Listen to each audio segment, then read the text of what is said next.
National de l'Assemblée. Je suis Aurélien Taché, coordinateur pour le groupe de la France Insoumise à la Commission des Affaires étrangères. Pour cette première édition, je voulais vous parler d'un débat qui a beaucoup agité finalement les plateaux télé ces derniers jours et qui serait celui de la fin de l'Occident. Alors d'abord, moi je le dis, disons-le tout de suite, moi je n'ai jamais cru à l'Occident en tant que concept politique. C'est au mieux un espace géographique situé à l'ouest du globe,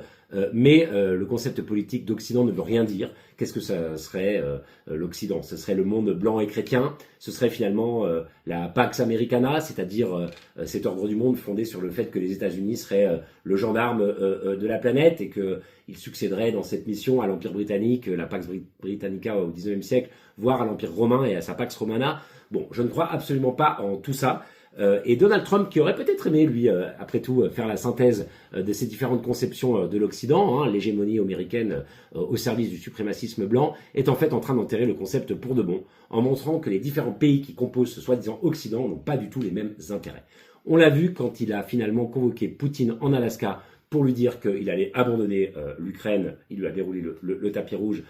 et qu'ensuite il a fait venir les pays européens pour les humilier dans son bureau en leur disant que lui ne défendrait plus les Ukrainiens, ne mettrait plus $1, mais que par contre les Européens allaient devoir lui acheter des armes pour les faire livrer aux Ukrainiens. Et c'est évidemment l'industrie américaine qui va en profiter, certainement pas une Europe de la défense ou une Europe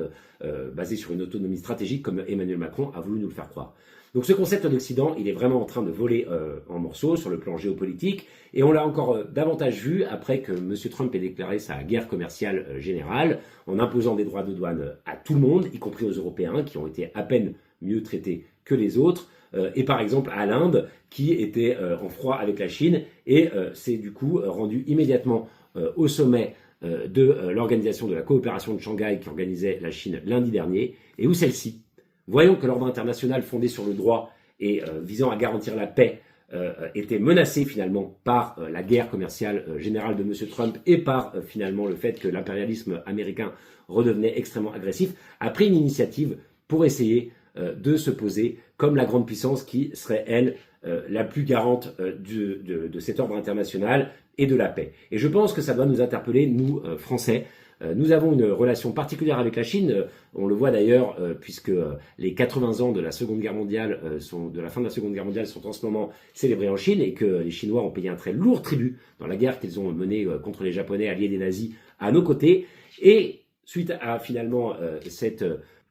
fin de la Seconde Guerre mondiale et à l'avènement de la Chine populaire, il y a eu un lien particulier qui s'est créé entre les Français et les Chinois, puisque le général de Gaulle a été le premier à reconnaître la Chine comme État.